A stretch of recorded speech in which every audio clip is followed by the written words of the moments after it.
The fork slipped from Imani Lewis's fingers and clattered against the marble countertop. Not because it was heavy, not because her hand hurt, but because the sentence she had just heard didn't belong in her marriage. "I want a child," Tristan said, his voice calm, measured, almost businesslike. He didn't raise it. He didn't slam the table. He barely even looked at her. Then he finished the sentence. "But not with you." The words hung between them, naked and unmoving. Imani didn't gasp. She didn't cry. She didn't shout. Her body simply stopped responding to commands. The kitchen smelled like garlic and butter. The pot on the stove continued to simmer softly. The digital clock above the oven blinked 7:42 p.m., as if time itself had decided to keep moving even though hers had just ended. She stood there, barefoot on cool tile, gripping the edge of the counter like it was the only thing keeping her upright. "Not with you." She waited for the punchline, for the correction, for the follow-up that would tell her she misunderstood. Nothing came. Tristan reached for his glass of water and took a slow sip. His hand didn't shake. That terrified her more than if it had. "Tristan." Her voice finally found its way out, thin and unfamiliar. "What did you just say?"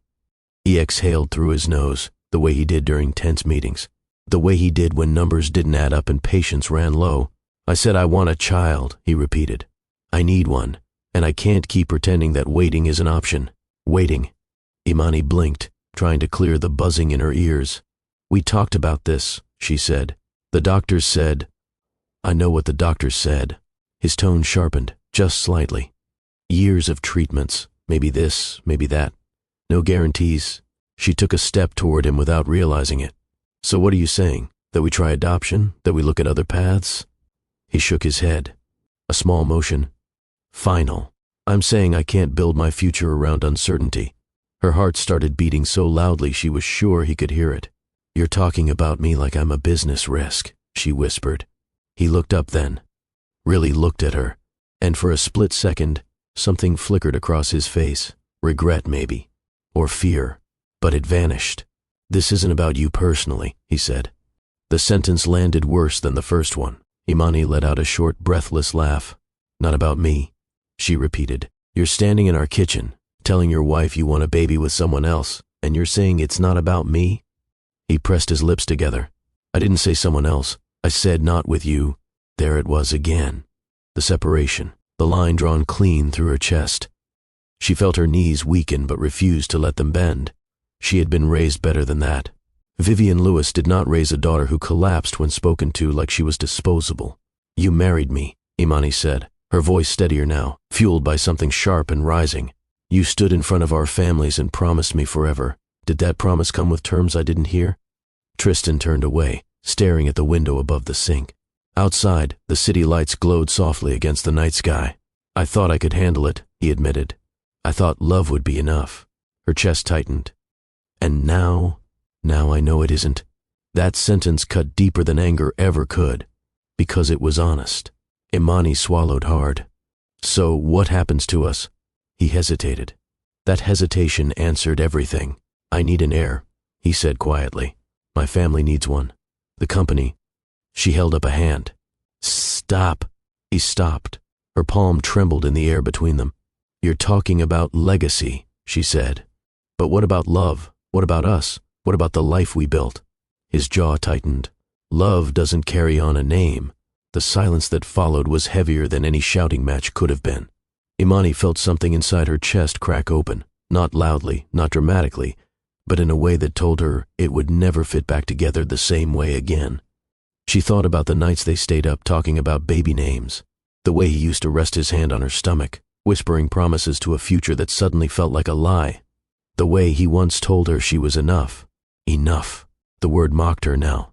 "Have you ever loved someone?" she asked softly, and then realized they only loved what you could give them. Tristan didn't answer. His silence was confirmation. She stepped back, creating space between them, finally understanding that the man in front of her was no longer her husband, just someone who had decided her worth had an expiration date. And that was the moment it hit her. He didn't yell. He didn't cheat. He just said one sentence that ended her life as she knew it. If you're watching this right now and your heart is already racing, do me a favor, tap the like button. It tells YouTube, this story matters. And comment, I'm here bestie, so I know you're locked in with me. If you believe real love stories still deserve to be told, hit subscribe, because this one is just beginning. Imani stared at Tristan, searching for a trace of the man she married. What happens now? She asked. He looked down at his hands, and in that moment she realized something even more painful than his words. He had already moved on, and she was still standing in the ruins, wondering what happens when love isn't enough. 2 years later, Imani adjusted the strap of her tote bag higher on her shoulder as she scanned the park, her eyes following a small figure darting across the grass ahead of her. Slow down, Nia, she called, smiling despite herself. The little girl didn't listen. She rarely did. Nia's curls bounced as she ran, her tiny sneakers slapping against the concrete path before she veered back onto the lawn. She clutched a red rubber ball in one hand, laughing freely, without fear, without memory of what came before her existence. Imani watched her with the quiet focus of a mother who had learned to always stay alert. The park was busy, parents on benches, joggers looping the path, couples sharing quiet conversations. It was one of those public spaces where life unfolded in small, ordinary moments. Moments that felt safe. Imani chose this park often for that reason. She reached the bench and set her bag down, pulling out a juice box. Just as Nia doubled back toward her, cheeks flushed and eyes bright. Drink, Imani said, holding it out. Nia accepted it with both hands, plopping down beside her mother and swinging her legs. That was when it happened. Across the park, not far from the tree line, a man stopped walking. He hadn't planned to be there long. Just a break between meetings. Just air. Tristan Davenport had been staring at his phone, half listening to a voicemail from his assistant, when the sound of laughter reached him. High-pitched, unfiltered, joyful. He looked up without thinking, and his breath caught. The child was small, no more than 2, but something about her made his chest tighten instantly. It wasn't logical. It wasn't explainable. She had stopped running and turned toward her mother, sunlight catching her face. Her eyes were unmistakable. Hazel, green-flecked, the same eyes he saw every morning in the mirror. Tristan felt his feet slow, then stop entirely. His mind rejected the thought before it could fully form. No, that's not. It can't be. He took a step closer, then another, his attention narrowing until the rest of the park faded into background noise. The child laughed again, lifting the juice box clumsily.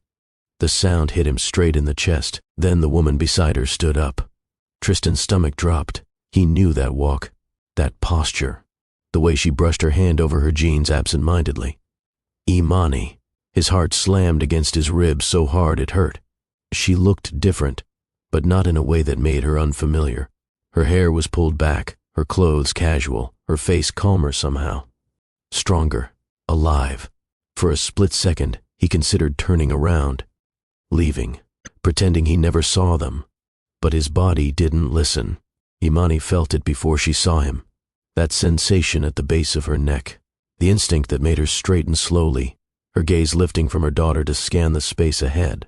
Her eyes locked onto his. The world narrowed. The park noise dimmed. Conversations blurred. Even Nia's movement beside her faded into the background. Tristan stood frozen, staring back at her like a man who had just seen a ghost. Imani's first instinct was to move. Her hand dropped to Nia's shoulder automatically, protective, grounding. She hadn't prepared for this moment. She had known it could happen, but knowing and being ready were not the same thing. Tristan took a tentative step forward. Then another. Imani didn't move. When he was close enough to speak, he stopped again, as if unsure he was allowed to cross whatever invisible boundary stood between them. Imani, he said quietly. Her name sounded different in his voice now. Fragile, careful. Yes, she replied. One word. Controlled. His gaze dropped. Not to her face. To the child standing between them. Nia looked up at him with open curiosity, clutching her ball and tilting her head. Tristan felt something inside him buckle. Up close, there was no denying it. The curve of her cheeks, the shape of her nose, those eyes, his mouth opened, closed, then the words slipped out before he could stop them. Is she mine? The question hung there, heavy and exposed. Imani's chest tightened. She had replayed this moment in her mind 1,000 times, imagined different reactions, different answers, but Standing there, with Nia blinking up at the man who shared her blood, all the rehearsed responses disappeared. "Yes," she said. One word. "Final." Tristan staggered back half a step, as if the ground beneath him had shifted. His throat worked as he tried to breathe. "Our daughter?" he asked, his voice breaking despite himself. Imani didn't answer right away. She looked down at Nia, who had moved closer to her leg, sensing the tension without understanding it. "This is Nia," Imani said finally. "She's 2 years." The timeline crashed into Tristan all at once. The night she left, the silence, the empty house. His knees felt weak. He crouched slowly, lowering himself to Nia's level but keeping his distance. "Hi," he said softly. I'm Tristan." Nia studied him seriously, then smiled. Tristan felt tears sting his eyes. He looked back up at Imani, shame and wonder colliding in his expression. "I didn't know," he said. "I swear, I didn't know." Imani's jaw tightened. "You didn't ask." The words landed quietly, accurately. Silence stretched between them again, different this time, loaded with everything unsaid. Tristan straightened, running a hand through his hair. "I don't know what you want me to say," he admitted. "But I need to be here, for her, for—" He stopped himself. "For you." Imani didn't give him the opening. "We're not doing this here," she said calmly. "Not in front of her." He nodded immediately.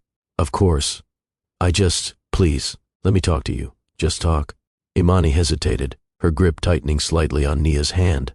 The past pressed in on her from all sides. Then she nodded once. "We'll talk," she said, "but this doesn't mean anything beyond that." Relief flickered across his face. "Thank you," he said. As they sat on opposite ends of the bench while Nia toddled between them, one thing was clear. Fate hadn't just crossed their paths again. It had reopened a wound neither of them knew how to face. And the truth, the full truth, was still waiting to be uncovered. If you're still here right now, take a breath with me. Because stories like this don't just entertain, they sit with you. Welcome to Harrison Love Stories, bestie. Whether this is your first time here or you've been riding with us for a while, you're in the right place if you believe love isn't always clean, easy, or perfect, but it's still worth fighting for when truth finally shows up. This isn't one of those stories where someone is painted as all good or all bad. This is a story about real people making painful choices and living with the weight of them. It's about a woman who gave her heart fully and was told it wasn't enough. It's about a man who confused legacy with love and learned the cost too late. And it's about a child who arrived quietly, carrying answers neither of them were ready for. If you've ever been blindsided by words you never thought would come from someone you trusted, if you've ever had to rebuild yourself after being reduced to what you could or couldn't provide, if you've ever wondered whether fate shows up to punish us or to give us a second chance, then this story is for you. Here on this channel, we don't rush healing. We don't excuse harm. And we don't pretend love fixes everything without accountability. What we do is tell stories that reflect real emotional battles, the kind people don't talk about openly, but live with every day. You've already seen the breaking point. You've already felt the shock of reunion. But what you haven't seen yet is what happens next. Because this story isn't just about a sentence spoken in a kitchen. And it's not just about a chance meeting in a park. It's about what happens after pride collapses. It's about whether forgiveness can exist without forgetting. And it's about whether love, once fractured, can ever stand again without cracking under its own weight. Over the course of this journey, you'll watch Imani navigate motherhood alone, not because she wanted to, but because she had to. You'll see how strength is built quietly, in routines, sacrifices, and late nights no one applauds. And you'll witness Tristan confront the version of himself he avoided for 2 years, the one who confused control with certainty. This story doesn't promise a perfect ending. It promises honesty. There will be moments that feel uncomfortable, moments where you may disagree with the choices being made, moments where you'll pause and ask yourself, what would I have done? And that's exactly why stories like this matter. Because life doesn't give us scripts. It gives us crossroads, and every decision leaves a mark. Before we go any further, let me ask you something, and I want you to really think about it. If someone you loved told you they wanted a future, just not with you, would you walk away and never look back? Or would you leave the door unlocked, even if it meant risking your heart again? Drop your thoughts in the comments. I read them, and this community grows stronger when we share honestly. And if you haven't already, take a second to subscribe. Not because it's routine, but because stories like this deserve space to unfold fully without being rushed or diluted. Here, we talk about love with scars. We talk about accountability. We talk about growth that hurts before it heals. What happens next will test every belief these two people thought they understood about family, forgiveness, and timing. And trust me, bestie, fate is not done with them yet. Chicago had a way of forcing people into each other's lives. Not gently, not politely. It pushed strangers together in elevators, coffee lines, sidewalks, dusted with lake wind. That was how Imani Lewis first noticed Tristan Davenport. Not because he was wealthy, not because he carried himself like someone used to being listened to, but because he looked lost. She had ducked into a small cafe near the Riverwalk after a late client meeting, shaking cold from her hands while fumbling with her phone. The place was busy in that late afternoon way Chicago did best. Coats draped. Over chairs, low conversation hum, the smell of espresso thick in the air. She ordered quickly and turned, nearly colliding with a man who clearly wasn't watching where he was going. "Sorry," he said at the same time she did. They both laughed. That laugh, easy, unforced, broke whatever invisible barrier might have kept them strangers. "No harm done," Imani said, adjusting her bag. Tristan smiled, relieved. "I swear this place rearranged itself when I wasn't looking." She raised an eyebrow. "You blaming the furniture?" "Absolutely," he said. "Chicago furniture is aggressive." She laughed again, louder this time. That was it. No dramatic spark. No sweeping moment. Just comfort. They stood near the counter waiting for drinks, talking without effort. Tristan mentioned he was in town longer than planned. Imani told him she lived nearby and worked in marketing. He admitted business bored him when it wasn't challenging. She admitted she loved what she did because it connected people. "What about you?" she asked. "You always look that serious?" He smiled, softer now. "Only when I forget how not to be." Something about that honesty lingered. They sat together without deciding to. The conversation drifted easily. Favorite food spots, work frustrations, the odd comfort of the city at night. Tristan listened when she spoke. Not the polite nodding kind. The kind where someone actually absorbed your words. That mattered to her. When they finally stood to leave, neither rushed. "So," he said, hesitant but hopeful, "can I see you again?" Imani studied him. She saw confidence, yes, but also something else. A man who wasn't sure if he deserved connection but wanted it anyway. "Yeah," she said. "I think you can." They exchanged numbers outside, the lake wind cutting through the street. As they walked in opposite directions, Imani felt something unfamiliar but welcome. Not excitement, peace. Dating Tristan felt steady. He didn't rush her. He didn't overwhelm her. He showed up. When she introduced him to her parents, he shook Calvin's hand firmly and listened when Vivian spoke. When he came to family cookouts, he laughed easily, learned names, asked questions. Imani noticed everything. She noticed how he paid attention to her world without trying to change it. How he didn't flinch at the noise, the warmth, the closeness of her family. In return, she learned his world, the quiet expectations, the polished events, the way responsibility followed him everywhere. They balanced each other. When Tristan proposed, it wasn't flashy. Just snow falling softly, his hands trembling slightly as he asked her to build a life with him. She said yes before he finished. Marriage was warm at first. Not perfect, but real.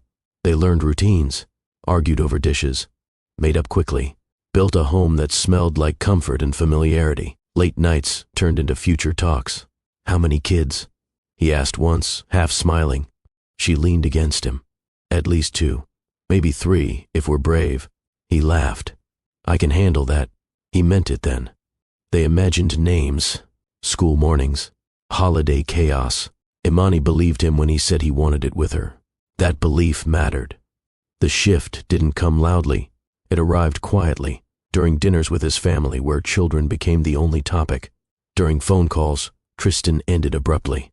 During long pauses after doctor visits. Imani felt it before she understood it. Tristan grew distracted. Work bled into evenings. Silence replaced reassurance. "You okay?" she asked one night. He nodded. Just tired. But tired didn't explain the way he stopped reaching for her first. Pressure wrapped around him invisibly. Expectation, legacy, time. And Imani, without realizing it, began bracing herself. She didn't know what was coming, only that something precious was slipping, slowly, out of reach. The medical building sat off North Michigan Avenue, all glass and clean lines, the kind of place that made you feel small the moment the doors slid open. Imani kept her hands clasped in her lap while they waited. Her nails were neat, painted a soft neutral shade, but she couldn't stop. Pressing her thumb against the edge of the cuticle on her index finger, Tristan sat beside her, spine straight, one ankle resting on the opposite knee. He looked composed, almost too composed, like he dressed his face for a meeting. Imani tried to catch his eyes. "You okay?" "I'm fine," he said, not looking up from the intake form. "Just want to get this done." The word "done" didn't sit right. She wanted him to say, "We'll figure this out," or even, "I'm scared too." Instead, she watched him underline their address twice as if that mattered more than the appointment itself. A nurse called their names. "Mr. and Mrs. Davenport." Imani rose first. Tristan followed. They walked down the hallway together, but not close, not touching. Imani used to love how he'd rest his hand on her back in public, quietly protective. Today, his hands stayed in his pockets.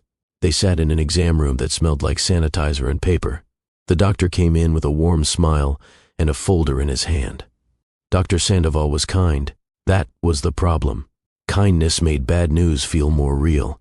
He greeted them, reviewed the tests, asked questions in that gentle, careful tone people use when they're trying not to hurt you. Imani answered most of them. Tristan spoke only when directly addressed. "Your hormone levels are stable," the doctor told her. "But the ultrasound shows significant fibroids. They can interfere with implantation and pregnancy." Imani felt her throat tighten. "So, what does that mean?" "It means pregnancy may be difficult without treatment," he said. "Not impossible, but it could take time. Sometimes surgery helps, sometimes medication. Sometimes IVF is the best route. But I want to be honest, there are no guarantees." "No guarantees." Imani heard the words and felt her chest cave inward like the air had been pulled out of the room. She looked at Tristan. He didn't react. His face didn't change. His jaw didn't clench. His eyes didn't soften. He stared at the doctor like he was listening to quarterly numbers. Imani's voice came out smaller. "How long are we talking?" Dr. Sandoval adjusted his glasses. "It depends. Some women conceive within months after treatment. Others take a year or more. Some require multiple attempts." Imani nodded even though her head felt heavy. "Okay, we can do that." She turned toward Tristan again, searching for support. Tristan gave a short nod. "What are the options?" The doctor explained. Surgery, recovery, costs, timelines. Imani barely heard any of it because the shame was rushing up her spine like heat. Her body wasn't doing what it was supposed to do. A part of her wanted to apologize right there in front of a stranger. A part of her wanted to hide. When the doctor left to print paperwork, the room fell quiet. Imani let out a shaky breath. "Tristan." He stood, walked to the sink, and ran water over his hands even though they weren't dirty. She watched his reflection in the stainless steel dispenser. "Say something," she whispered. "I don't know what you want me to say," he replied, voice flat. "I want you to tell me we're still us," she said. "I want you to tell me this doesn't change how you see me." He dried his hands slowly. "It changes our timeline." Imani swallowed. "We'll adjust the timeline." He didn't answer. The silence hurt more than the diagnosis. On the elevator ride down, Imani leaned against the wall. Tristan stood on the other side, staring at the floor numbers as they lit up. She reached out and touched his sleeve, lightly. "Hey." Tristan's eyes flicked to her hand, as if he was deciding whether to allow the contact. Imani pulled back, embarrassed. Outside, the city moved like normal. Cars honked. People crossed the street with coffee cups and shopping bags. Life didn't pause for heartbreak. Tristan walked ahead to the car. He held the door open for her, polite. Polite was not love. Once inside, he started the engine without speaking. Imani stared out the window, watching the buildings blur. She tried to focus on the plan, specialists, treatment, hope. She had to hold on to something. "Tristan," she said again, carefully this time. "We can still have a family." He tightened his grip on the steering wheel. "I know. You don't sound like you know." He didn't answer. They reached home. Their high-rise condo overlooked the Chicago River. Beautiful views, tasteful decor. a kitchen designed for entertaining. Imani loved the space because it felt like theirs. Lately, it felt like a museum. That evening, she moved through the kitchen in quiet determination. She chopped onions and garlic, sautéed vegetables, seasoned chicken, the way he liked, letting familiar routines steady her shaking hands. Tristan came home late from work, loosening his tie as he walked in. "I made dinner," she said, forcing brightness into her voice. He paused. "You didn't have to." "I wanted to," she replied. "We should talk." He set his phone down on the counter. "We already talked." "No," she said, heart pounding. "We listened to the doctor. That's not the same." Tristan exhaled and sat. Imani placed his plate in front of him, waited, hoping the food would soften the edges of the day. He took 2 bites, chewed slowly, swallowed. Then he set the fork down. "I'm not hungry," he said. Imani sat across from him, her own plate untouched. "Tristan, please, look at me."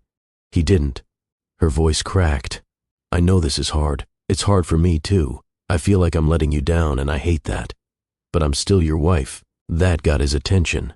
His eyes lifted, briefly. Coldness wasn't in them. Something worse was. Distance. "I didn't marry you for a diagnosis," he said. Her heart fluttered with relief. "Exactly. So we're okay. We'll work through it." He looked away again. "I didn't say we're okay." Imani's breath caught. "Tristan." He stood up. "I need to clear my head." "Don't walk away," she said, standing too. "Not like this." He paused at the hallway, shoulders tense. Imani stepped closer. "Talk to me. Tell me what you're thinking." He didn't answer. He just disappeared into the bedroom, closing the door behind him. Imani stood in the kitchen, staring at the table set for 2. The food cooled. The city lights outside flickered on like nothing had happened.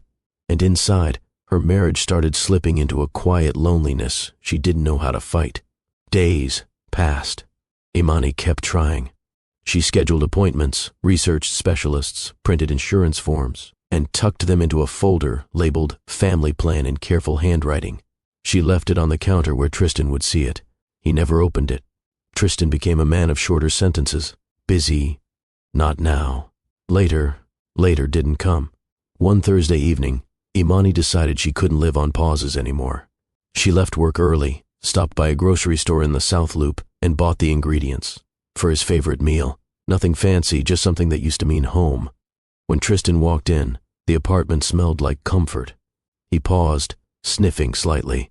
"What's all this?" "Dinner," she said, wiping her hands on a towel. "Sit. Please." He looked like he wanted to protest, but he sat anyway. Imani served him, sat across from him, and forced herself to breathe normally. For the first few minutes, they ate in silence. The clink of utensils was too loud. Finally, Imani spoke. "I booked an appointment with a specialist. Monday morning." Tristan kept chewing. "I talked to Vivian," she added, trying to keep her tone neutral. "She said she'll come with me if you can't." That made him pause. His eyes lifted. "Why would you bring your mother into this?" "Because I need support," Imani said quietly. "And you haven't been offering any." Tristan set his fork down. "I've been working." "So have I," she replied.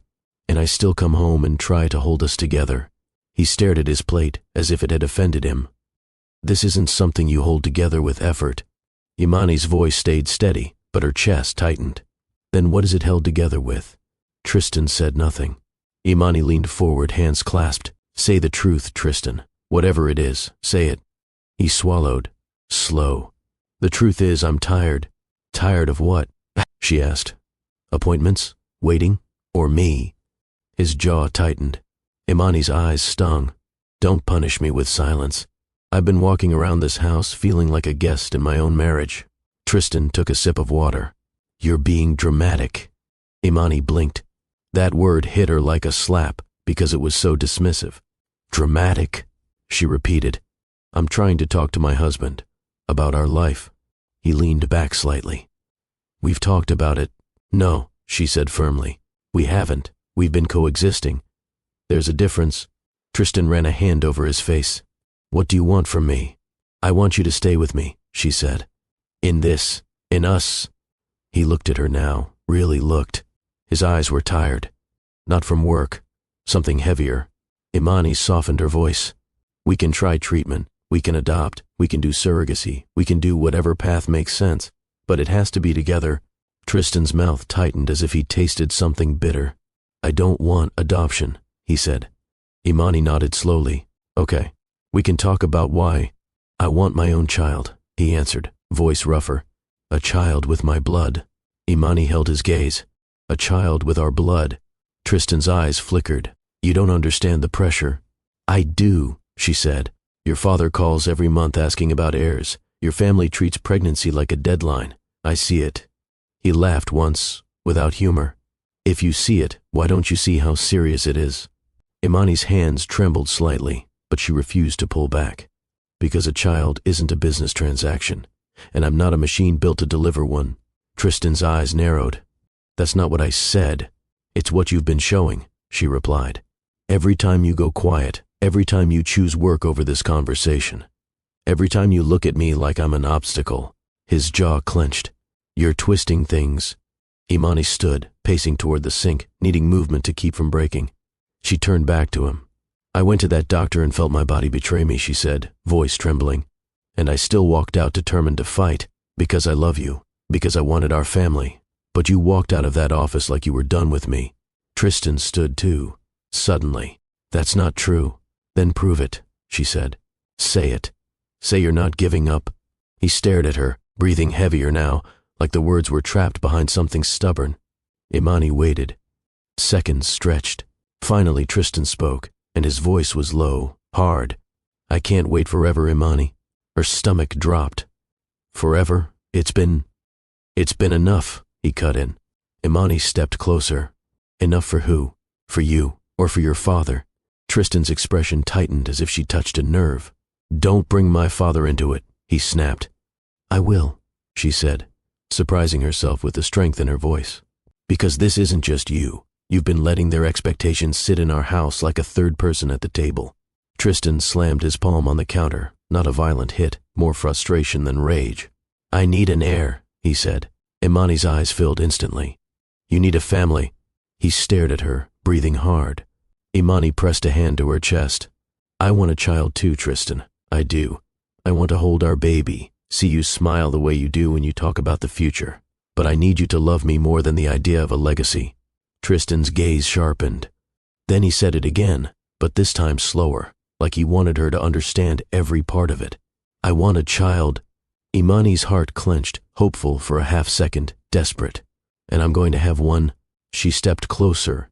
We will. Tristan looked at her for a long moment, as if he was watching himself from far away. Then his voice dropped to something cruelly calm. But not with you. The kitchen went silent. Imani's body reacted first. Her knees locked. Her hands went cold. Her ears rang. She stared at him like he'd spoken in a language she didn't recognize. What? She whispered. Tristan didn't blink. I can't do this. I can't keep building my future around something that may never happen. Imani's lips parted, but her voice wouldn't come. He continued, and each word pushed her farther away from the life she thought she had. I need a woman who can give me what I need, he said. Imani's chest tightened so sharply she couldn't breathe right. You're saying you'd replace me, she managed. Tristan's mouth tightened. I'm saying I need a child. Imani's voice rose, not in screaming, but in disbelief. So I'm just a step, a chapter, a mistake? His silence was the answer. Imani's eyes blurred, but she refused to cry in front of him. Not yet. She swallowed hard. Say you didn't mean that. Tristan's gaze dropped. His voice was quieter now, but the message didn't soften. I meant it. Imani took a step back, as if the air between them was poisonous. Her hands shook at her sides. Do you hear yourself? She asked. You're telling me my value in this marriage is my uterus. Tristan flinched. Imani laughed once, sharp and bitter. You can't even deny it. He opened his mouth, then closed it. That silence, again, felt like a door shutting. Imani stared at the man she'd married and realized she was watching him choose something that didn't exist over someone who did. Her voice turned very quiet. You could have talked to me. You could have cried with me. You could have held my hand and said you were scared, but you chose this. You chose to make me feel like I'm the reason your life won't be complete. Tristan looked away. Imani nodded slowly, like something inside her had finally settled into place. Okay, she whispered. Tristan's head jerked toward her. Okay. Imani's eyes met his, steady now, exhausted but clear. Okay, you said what you said. She grabbed her phone from the counter, not because she needed it, but because she needed something to hold. She walked toward the hallway. Tristan took a step after her.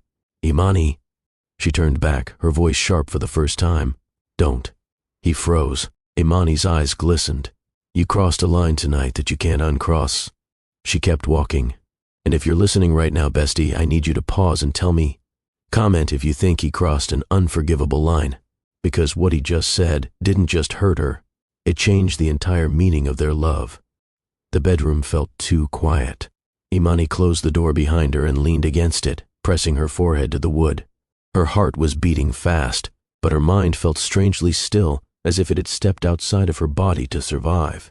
In the mirror across the room, she saw herself. Same face, same wedding ring, same life, but none of it felt real anymore. She walked to the closet and pulled out a suitcase.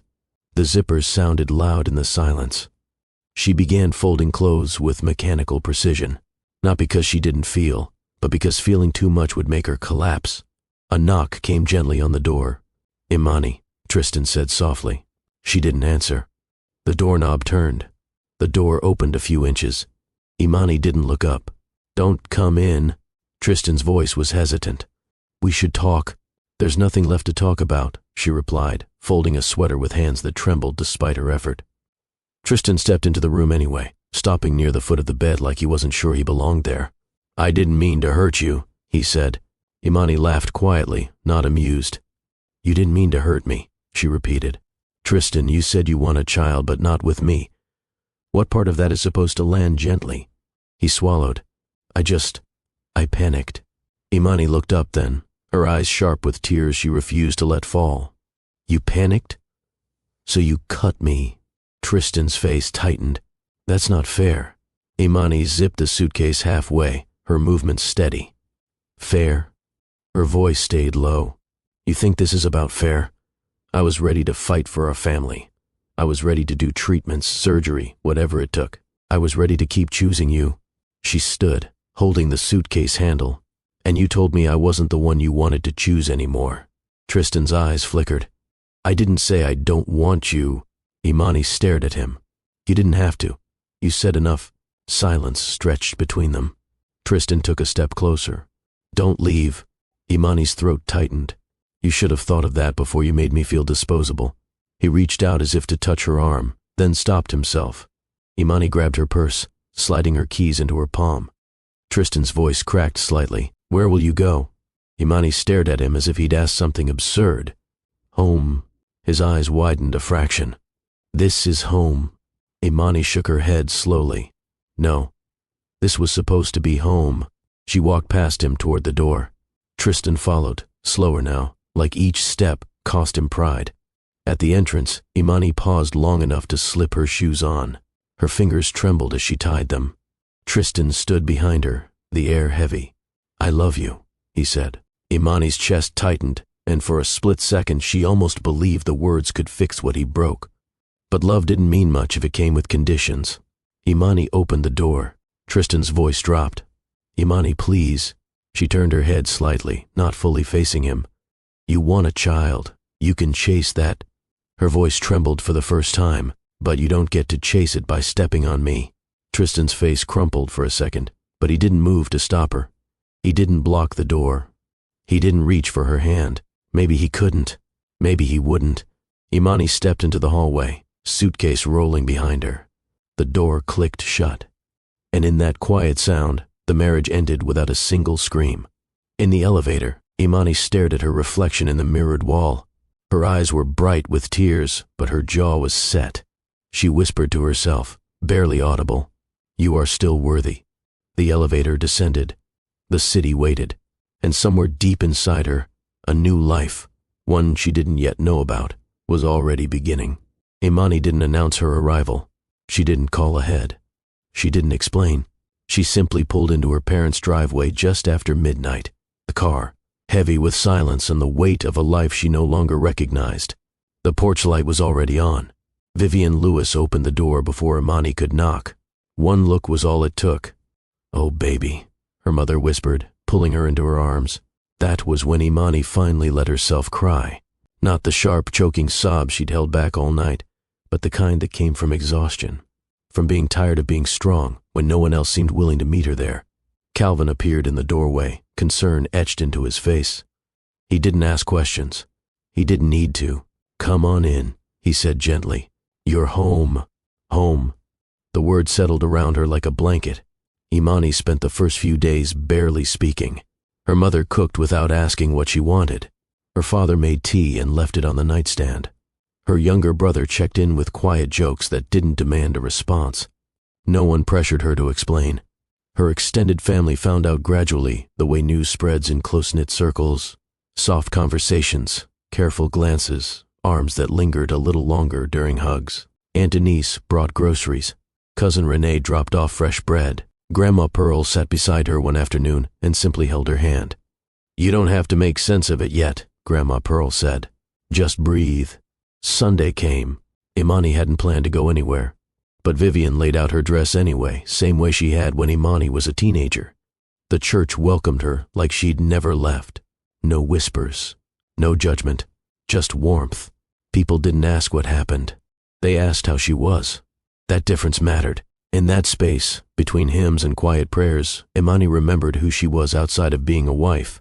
She was someone's daughter, someone's cousin, someone who mattered without conditions. At night, she lay in her childhood bed staring at the ceiling fan, replaying the past months like scenes she didn't know how to edit. But here, surrounded by love that didn't require explanation, she began to understand something important. She had not lost everything. She had been returned to herself. Healing didn't arrive in a single moment. It showed up in routine. Imani updated her resume at the kitchen table, her father reading. The paper across from her like it was just another weekday morning. She sent out applications quietly, without ceremony. When a mid-sized marketing firm downtown called her back, she hesitated for half a second, then accepted. Her first day back at work felt strange. Different city blocks, new desk, new faces. No one knew her as Tristan Davenport's wife. She was just Imani, and that felt good. She built a rhythm. Early mornings, packed lunches, evening walks around the neighborhood. Some nights she cried in the shower, letting the water muffle the sound.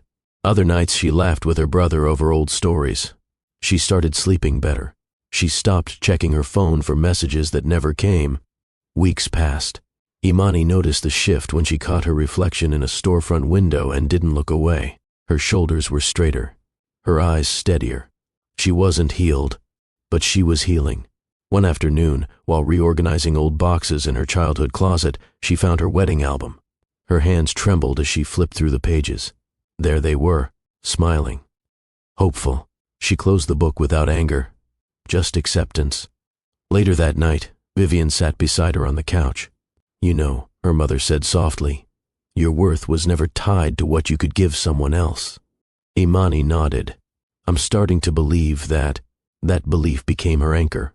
She learned how to sit with silence without letting it swallow her, how to make plans without checking in, how to exist without apology.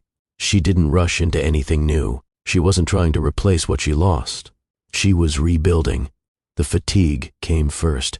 Imani chalked it up to stress, new job, emotional recovery, late nights. Then came the nausea. One morning, standing at the bathroom sink, she paused, counted backward. Her breath caught. "No," she whispered. She bought the test without thinking, hands steady, heart pounding. The bathroom felt too quiet. She sat on the edge of the tub and waited. When she looked down, the result stared back at her, clear, undeniable, positive. Imani pressed a hand to her mouth. Her first reaction wasn't joy. It was disbelief, then fear, then something else, soft, unexpected hope. She sank onto the floor, back against the cabinet, and cried. Not because she was broken, because she wasn't. The days that followed were filled with careful thought. She told her parents first. Vivian cried. Calvin sat down slowly, processing. Then he stood and hugged her longer than usual. "We'll do this together," he said. The doctor confirmed it a week later, healthy. early. A miracle that didn't feel loud, just real. Imani thought about Tristan, about the sentence that ended everything, and she made her decision quietly. She would not tell him. Not now, not because she wanted revenge, but because she needed peace. She needed to protect something fragile before it had words. This child was not a bargaining chip, not a second chance he hadn't earned. It was a life. Imani placed her hand over her stomach one night and whispered, "I've got you." She wasn't bitter. She wasn't angry. She was resolved. She would raise this child surrounded by love, honesty, and choice. And if fate ever crossed their paths again, it would be on her terms. For now she rested, rebuilt, and carried a future no one else could define. The pain started just before dawn. Imani was halfway through folding a basket of laundry when it hit her, not sharp, not sudden, but firm enough to make her pause and grip the edge of the couch. She breathed through it, slow and controlled, counting the way the nurse had taught her during prenatal classes. When it came again, stronger, she knew. This wasn't nerves. This wasn't false alarm. This was it. She called her mother first. "Mom," she said, steady but breathless. "It's time." Vivian was at the door within minutes, coat half buttoned, keys already in hand. Calvin followed, calm and quiet, carrying the hospital bag they'd packed together weeks earlier. The drive to the hospital felt unreal. The city was just waking up, streets stretching wide and empty, traffic lights, blinking patiently as if they understood something important was happening. Imani sat in the back seat, one hand braced against the door, the other pressed to her belly. "You're doing good," Vivian said, reaching back to squeeze her fingers. "Just like we practiced." Imani nodded, eyes closed, focusing on breath instead of fear. At the hospital, everything moved quickly and slowly at the same time. Nurses spoke calmly, paperwork appeared. A bracelet was secured around her wrist. She changed into a gown. The room felt small, then suddenly enormous. When the contractions grew closer, Imani's thoughts drifted, unexpectedly, to Tristan. Not with longing, with clarity. She realized something in that moment. She wasn't alone. She was supported. She was prepared. She was capable.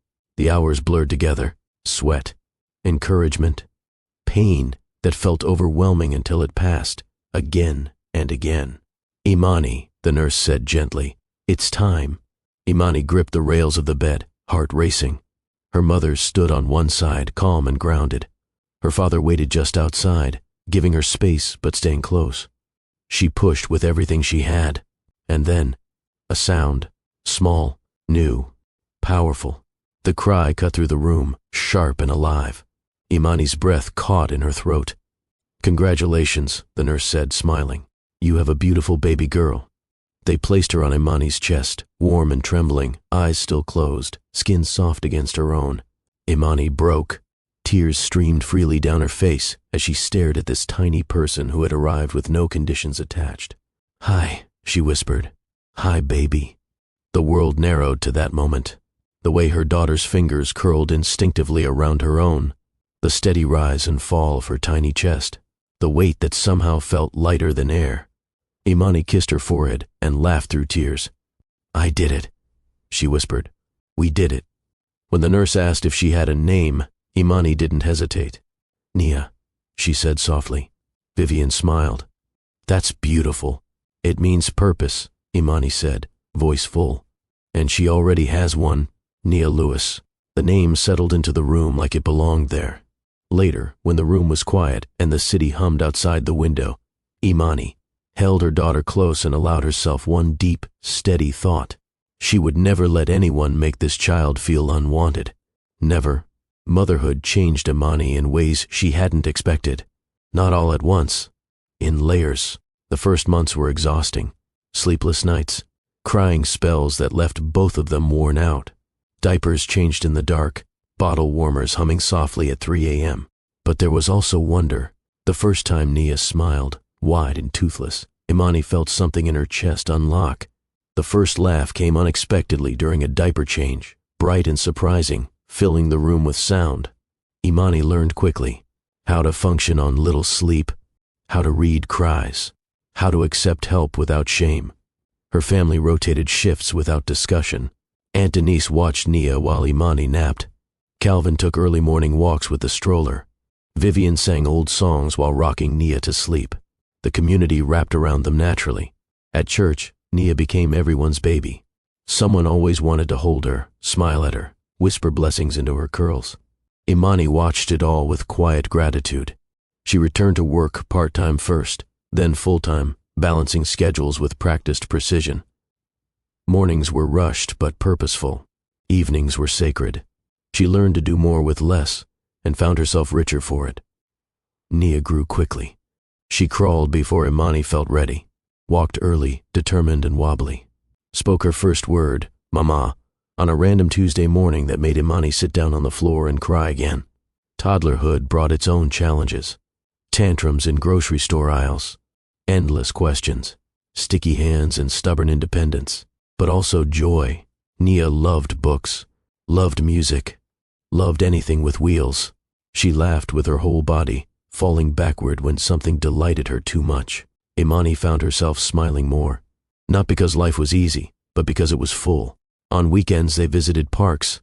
Nia toddled ahead, fearless, chasing pigeons and squealing with laughter. Imani followed closely, heart always alert but warm. People often commented on how strong Imani seemed. She didn't correct them. Strength, she learned, wasn't loud. It was consistency, patience, choosing love every day even when no one was watching. She never spoke Tristan's name around Nia, not out of bitterness, but because it wasn't time. Nia asked once, pointing at a photo on the mantel, "Who dat?" Imani knelt beside her. "That's family." It was the truth. At night, after Nia fell asleep clutching her favorite stuffed bear, Imani would sit at the edge of the bed and watch her breathe. Sometimes she wondered if Tristan would recognize his daughter immediately. Sometimes she wondered if fate would ever make the choice for her. But she didn't dwell there. Because this life, this quiet, steady life, was enough. Imani had become someone new, not the woman who waited to be chosen, not the wife who tried to prove her worth. She was a mother. And Nia, bright, curious, loved beyond measure, was growing into the center of her world. The child he never knew, the child who changed everything. The apartment felt larger the moment Imani left. Not physically, nothing had moved, but the silence stretched in unfamiliar ways, echoing against glass and steel. Tristan stood just inside the door long after it clicked shut, staring at the place where she'd been seconds earlier. He didn't chase her. That choice followed him. The first night, he slept on his side of the bed, out of habit. He reached across the sheets without realizing it, fingers brushing cold fabric instead of warm skin. He woke before sunrise and lay there, staring at the ceiling, replaying her words in his head. "You crossed a line tonight that you can't uncross." The days that followed blurred into one another. He went to work. He answered emails. He sat through meetings where people nodded at his ideas like they always had. But the winds didn't land. The applause felt hollow.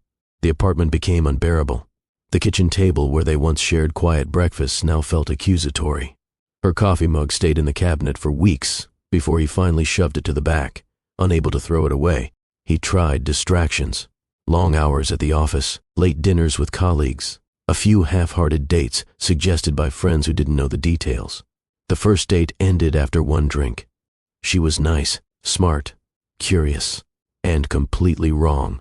Tristan nodded politely while she spoke, realizing he couldn't remember a single thing she'd said because all he could hear was Imani's voice telling him he'd made her feel disposable.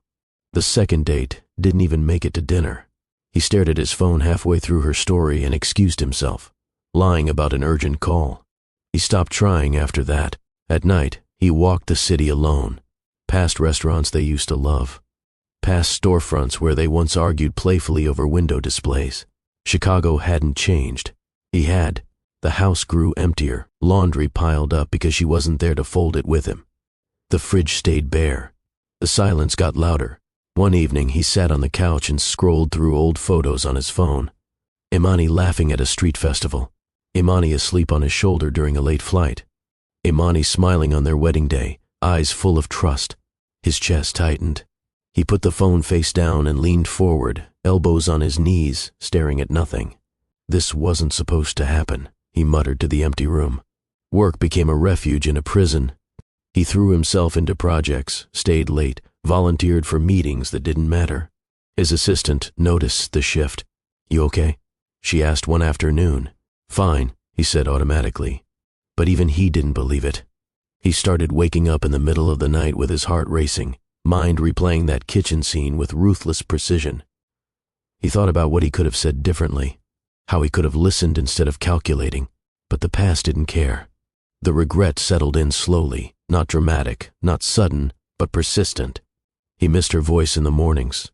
He missed the way she anchored him without trying. He missed the version of himself that existed when she was around. And worst of all, he realized something that terrified him.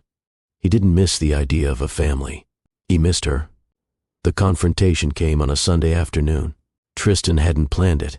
He was visiting his parents out of obligation more than desire, sitting stiffly in the living room while his father, Martin Davenport, read through paperwork at his desk. His mother brought tea, asked polite questions, avoided the topic that hovered just beneath the surface. Finally, Martin spoke without looking up. "Where's Imani?"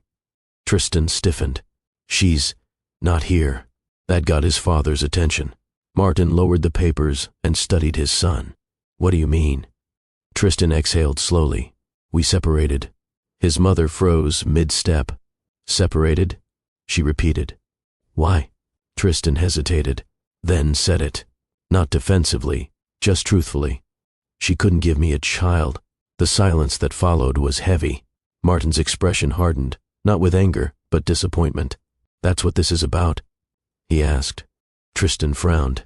"You know how important." "I know what I taught you," Martin cut in. "And apparently, I taught you wrong." Tristan blinked. "What?" Martin stood, walked closer.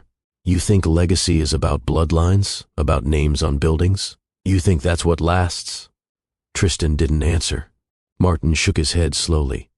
"You had a woman who loved you, who stood beside you when she was scared, and you reduced her to a function." Tristan's jaw tightened. "I was under pressure." "Pressure?" Martin repeated. "You broke your marriage under pressure." His mother stepped forward. "Tristan," she said softly, "did you even try to understand what she was going through?" The question hit harder than any accusation. Tristan looked down. "I thought I was being practical." Martin scoffed. "You were being cruel." The word landed squarely. Martin continued, voice controlled but firm. "If you wanted a child so badly, you could have explored every path with her. Instead, you told your wife she wasn't enough." Tristan's chest tightened. "I didn't mean it that way." "That's the problem," Martin said. "Intent doesn't erase impact." Tristan swallowed. His father's voice softened slightly. "You don't get to decide what love looks like after you abandon it." That night, Tristan drove home in silence. For the first time, he didn't justify his choices. He sat with them. The realization came quietly but completely. He hadn't lost Imani because of circumstance. He lost her because he chose control over compassion.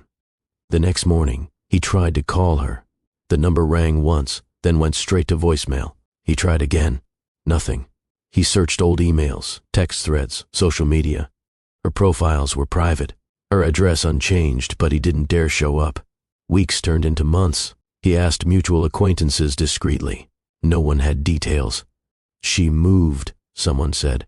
"She's focusing on herself," another offered. No one gave him what he wanted. He began searching deliberately, driving past places she loved, visiting her old job, asking questions that led nowhere. Each dead end deepened the regret. He imagined conversations that would never happen, apologies that would never land. He stood in his apartment one night, staring out at the city lights, and whispered a truth he couldn't escape anymore. I was wrong. He didn't know where Imani was. He didn't know if she'd ever forgive him. But for the first time since she walked out, he understood something clearly. Whatever future he had imagined without her meant nothing. And somewhere beyond his reach, life was moving forward without him. The park sat between glass towers and quiet side streets, a pocket of green carved into the city like a shared breath. Imani came here often now. It was close enough to walk, familiar enough to feel safe, and open enough for Nia to explore without feeling confined. Late afternoon sunlight filtered through the trees, warming the benches and softening the edges of the city noise. Children chased each other across the grass. Parents lingered with coffee cups, half watching, half resting. Imani set her bag on the bench and scanned the open space, eyes trained on a small figure darting ahead of her. "Nia," she called, voice firm but light. "Not too far." Nia slowed just enough to turn her head and grin, curls bouncing as she clutched her red ball.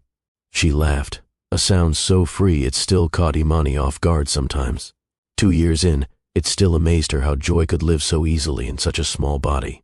Imani smiled and exhaled, letting her shoulders drop. Moments like this were her anchor. Ordinary, full. She reached into her bag for a juice box, shaking it once to catch Nia's attention. Nia noticed immediately and toddled back, plopping down beside her mother, legs swinging. Across the park, a man stepped out of a black sedan and adjusted his jacket. Tristan hadn't planned to stop. The meeting nearby had ended early, and the driver offered to circle back later. Tristan waved him off, saying he'd walk for a bit. He needed air. Work had become noise, endless motion without satisfaction. Lately, even the city felt heavy. He walked with his phone in his hand, scanning messages he didn't care about, half listening to a voicemail from his assistant. A laugh cut through his thoughts. High-pitched, unmistakable. He looked up without thinking. The child was small, chasing a ball with uncoordinated determination. Her laugh rang out again, bright and clear, echoing across the grass. Tristan stopped walking. Something about her made his chest tighten, an instinctive pull he couldn't name. He took a few slow steps closer, eyes fixed on the child as she turned, sunlight catching her face. His breath hitched. Those eyes. Hazel, green-flecked, familiar in a way that made his stomach drop. He shook his head slightly, as if that could dismiss the thought forming too fast, too sharp.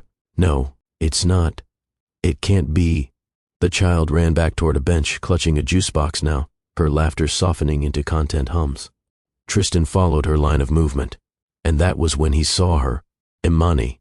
She stood from the bench, adjusting the strap of her bag, her posture easy and grounded. Her hair was pulled back, her clothes simple, her expression calm in a way he hadn't seen in years. His heart slammed into his ribs. Time narrowed. The park sounds dimmed to a dull backdrop as memories surged forward without warning.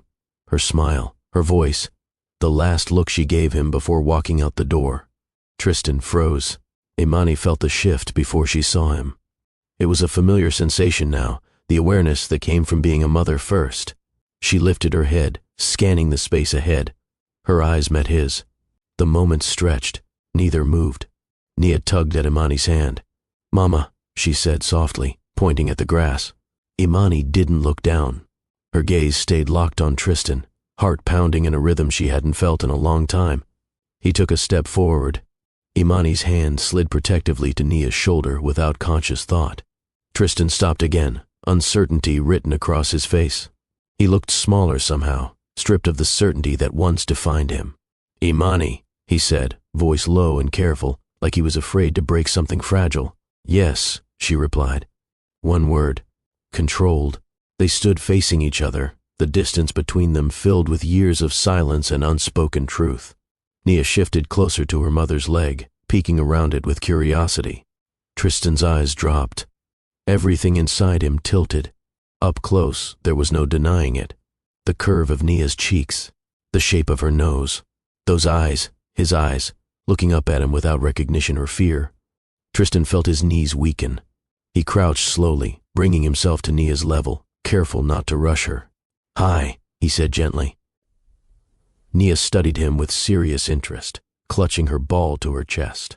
Tristan looked back at Imani, his voice unsteady. Is she mine?" The question landed softly but carried the weight of everything he had lost. Imani's chest tightened. She had imagined this moment in fragments, never in full. Standing here, she realized there was no clean way through it. "Yes," she said quietly. One word, no hesitation. Tristan sucked in a sharp breath. His eyes filled instantly, tears he didn't try to hide. "Our daughter?" he asked, voice breaking. Imani nodded once. "This is Nia," she said. "She's two." The number echoed painfully in his mind. 2 years of missed firsts. 2 years of absence. 2 years of regret, compressed into a single heartbeat. Tristan lowered his head briefly, one hand braced on his knee as he tried to steady himself. "I didn't know," he said, voice thick. I swear I didn't know. Imani's tone stayed calm, firm.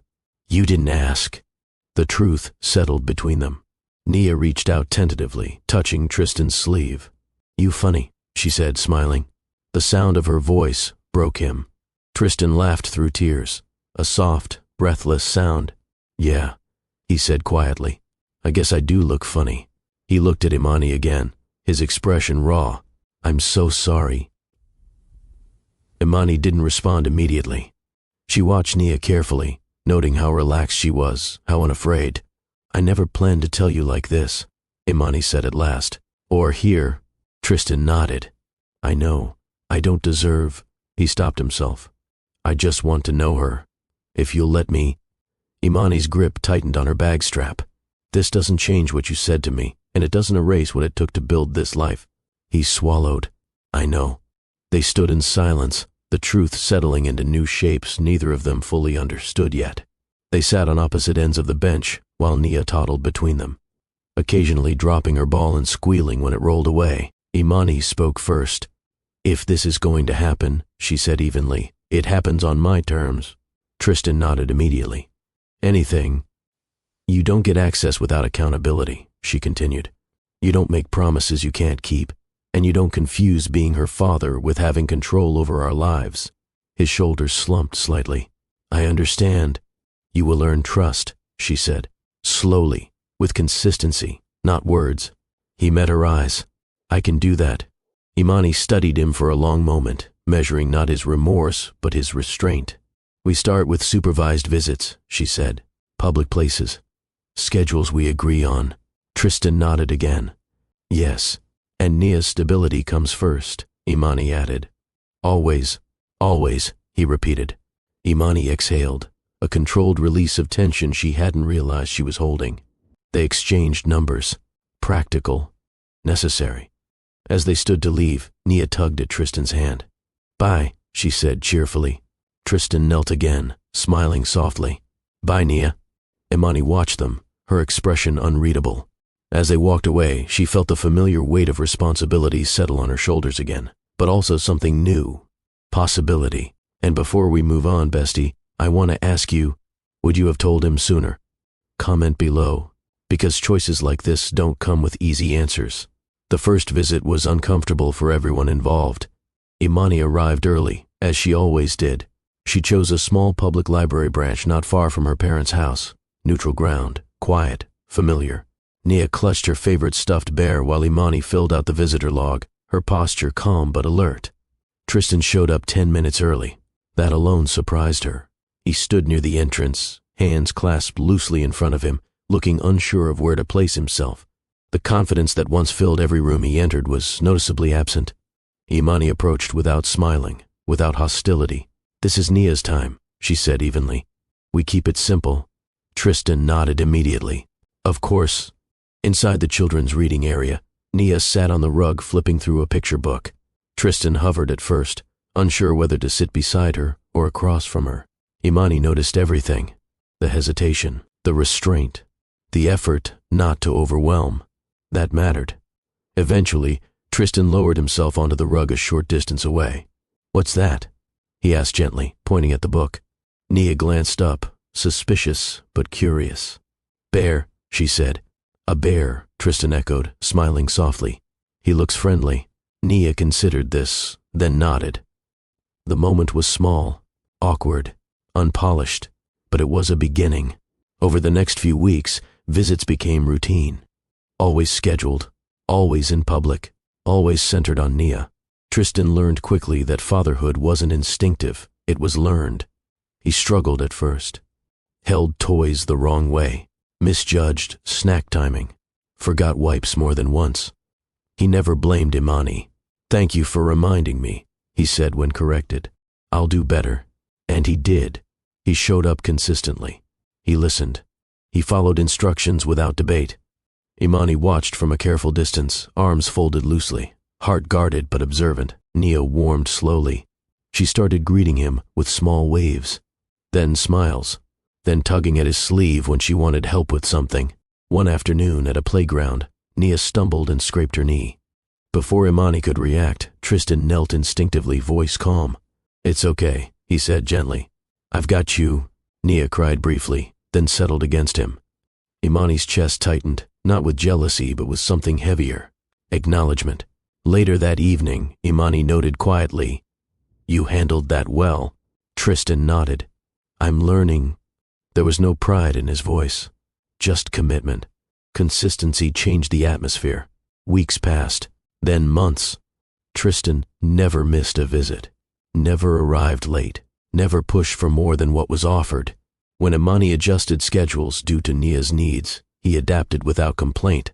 "She comes first," he said, and meant it.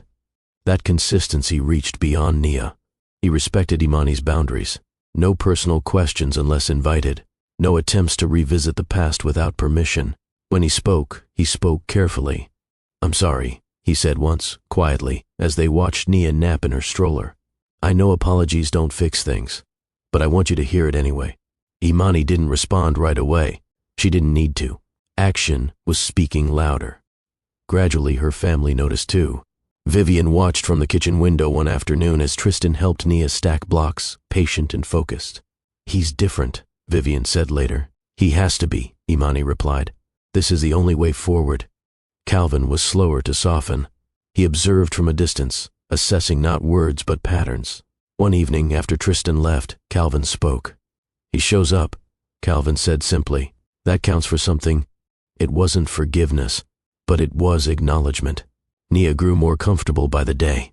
She started calling him Tris without prompting, her own version of connection. Tristan never corrected her. He waited. That patience impressed Imani more than anything else. One afternoon, after a doctor's appointment, Tristan asked gently, "Would it help if I came to these?" "Only if you want." Imani considered it. "You can," she said finally. "But you follow my lead." "I will," he promised. And he did. He sat quietly in waiting rooms, took notes, asked questions respectfully.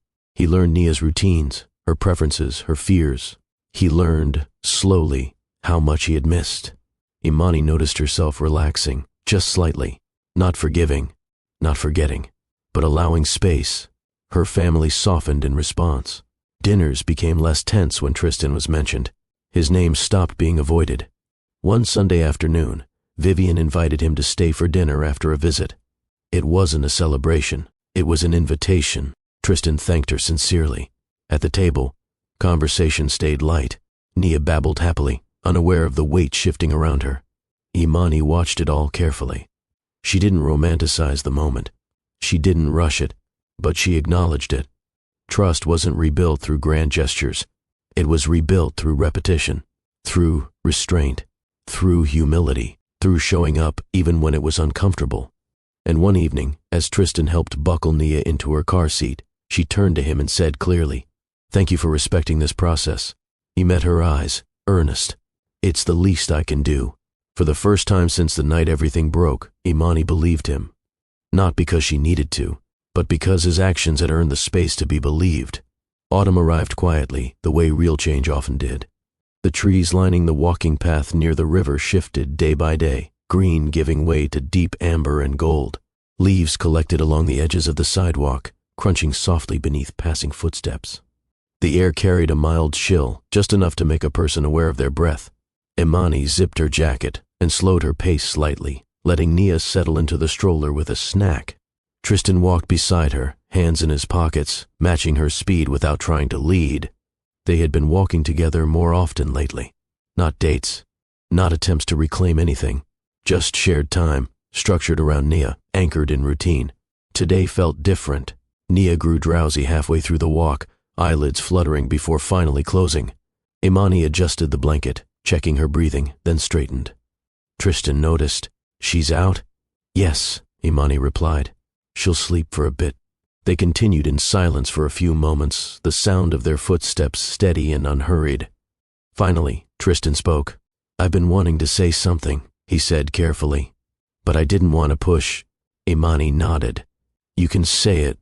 He stopped walking. She did too, turning to face him while keeping one hand on the stroller. "I know apologies don't undo what I did," he began. "And I know you don't owe me forgiveness, but I want you to hear this without interruption. Imani crossed her arms loosely, not defensively, just grounded. Go ahead. Tristan took a breath. When I said what I said to you, I wasn't thinking about love. I was thinking about control, about fear, about living up to expectations that never should have mattered more than you. Imani listened without reacting.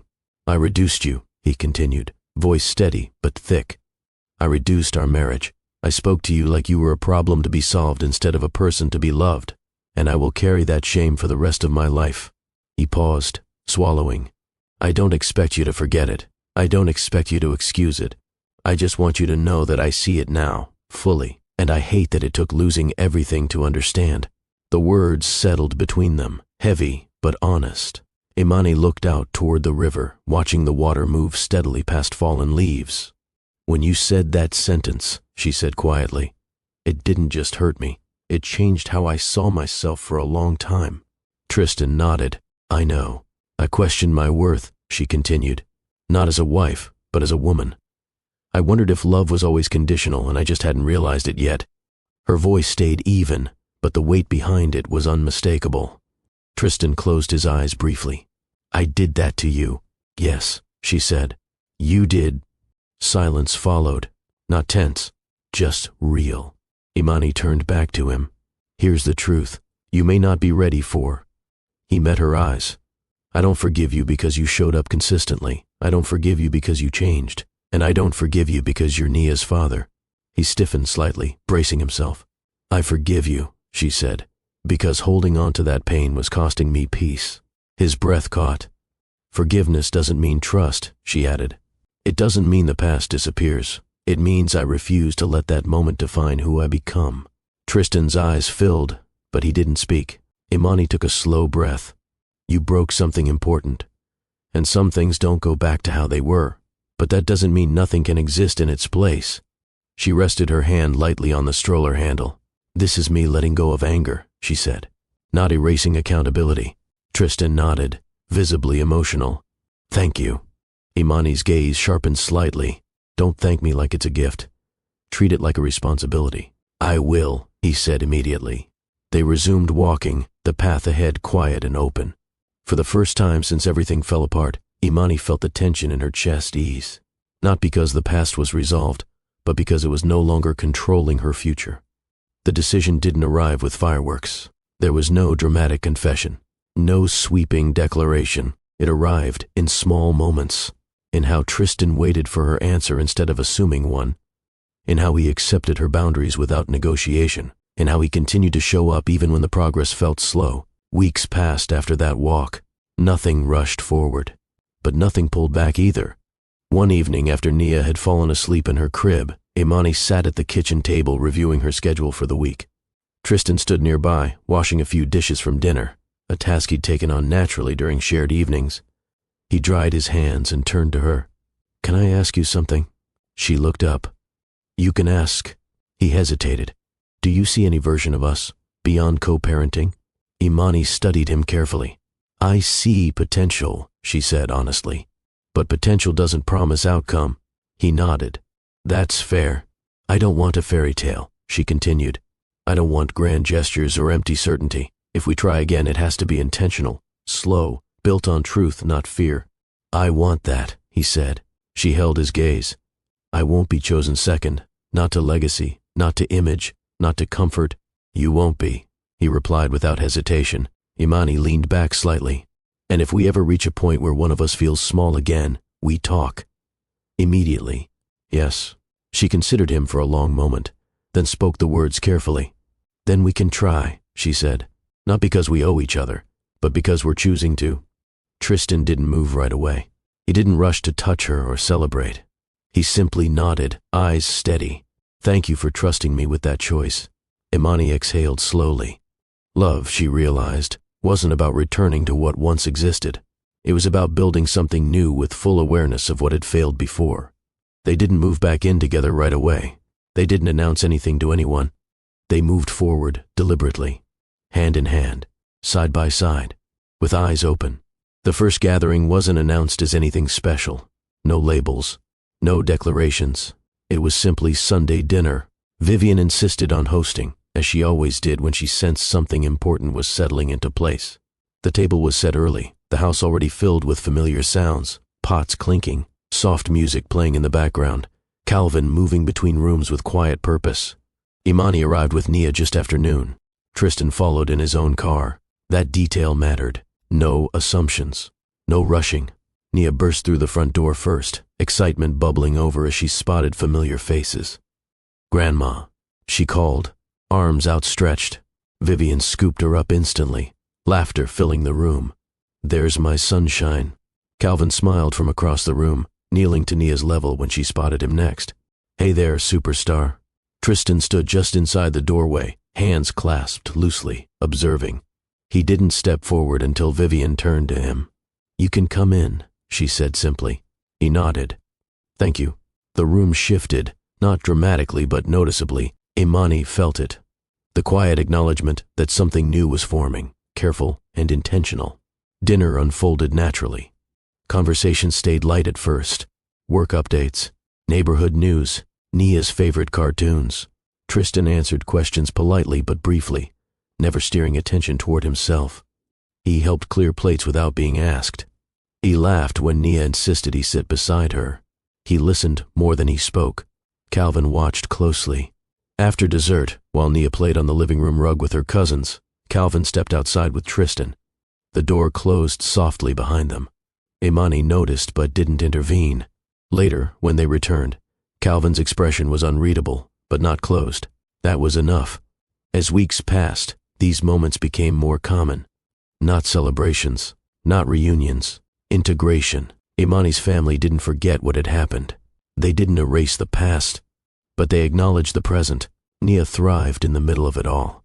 She bounced between grandparents, cousins, aunts, uncles, absorbing affection from every direction. She didn't question belonging. She lived inside it. One afternoon at a park gathering that stretched into early evening, Nia climbed into Tristan's lap with a book. "Read," she said, handing it to him. He smiled and opened it without hesitation. Imani watched from across the grass, heart full and steady. This was what she had wanted, not perfection, but presence. Over time, even Tristan's family began to appear more frequently. His mother arrived first, tentative but sincere. She brought gifts she didn't push, apologies she didn't rush. "I was wrong," she told Imani one afternoon, eyes clear, "about many things." Imani accepted the words without fanfare. Growth didn't need performance. Slowly the families blended, not seamlessly, not without effort, but with shared intention. Holidays became coordinated rather than contested. Schedules were respected. Boundaries were honored. Nia grew surrounded by faces that loved her openly. One evening, as the adults sat around the table and Nia colored quietly nearby, she looked up suddenly. "Everyone here," she announced. Imani smiled. Tristan's breath caught. "Yes," Imani said softly. "Everyone's here." The sentence landed with quiet weight, because it was true. Stories like this don't end with certainty. They end with choice. What you've witnessed isn't a perfect love story. It's a real one, built through mistakes, accountability, and intentional growth. Here are the lessons that matter most. Love without conditions. Love cannot survive when it's transactional. When affection is tied to performance, outcomes, or expectations, it stops being love and becomes pressure. Real love stands beside someone when the future feels unclear, not only when it looks convenient. Pride destroys families. Pride convinces people they're right, even when they're alone. It tells them control matters more than compassion. And by the time pride collapses, it often leaves wreckage behind. The cost is always higher than expected. Forgiveness is strength. Forgiveness doesn't excuse harm. It releases the person who was carrying it. It's not about forgetting. It's about choosing peace over punishment. Forgiveness is not weakness. It is courage in its purest form. Children deserve truth. Children are not repairs. They are not leverage. They deserve honesty, stability, and love that doesn't come with secrets attached. When adults choose integrity, children flourish in ways no plan could predict. Growth is possible. People can change, but only when they take responsibility, not shortcuts. Growth requires humility, consistency, and time. It is proven through action, not promises. Imani didn't rebuild her life by waiting to be chosen. She rebuilt it by choosing herself. Tristan didn't earn a second chance by demanding one. He earned it by showing up differently. And Nia didn't fix what was broken. She grew within what was rebuilt. That's the truth. Before you go, bestie, I want to hear from you. What lesson in this story hit you the hardest? Would you have made the same choices? Drop your thoughts in the comments.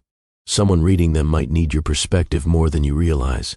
If this story moved you, share it with someone who believes love can grow after pain. And if you want more stories that speak honestly about life, love, and second chances, make sure you're subscribed to Harrison Love Stories. Because stories like this don't just entertain, they remind us who we can become.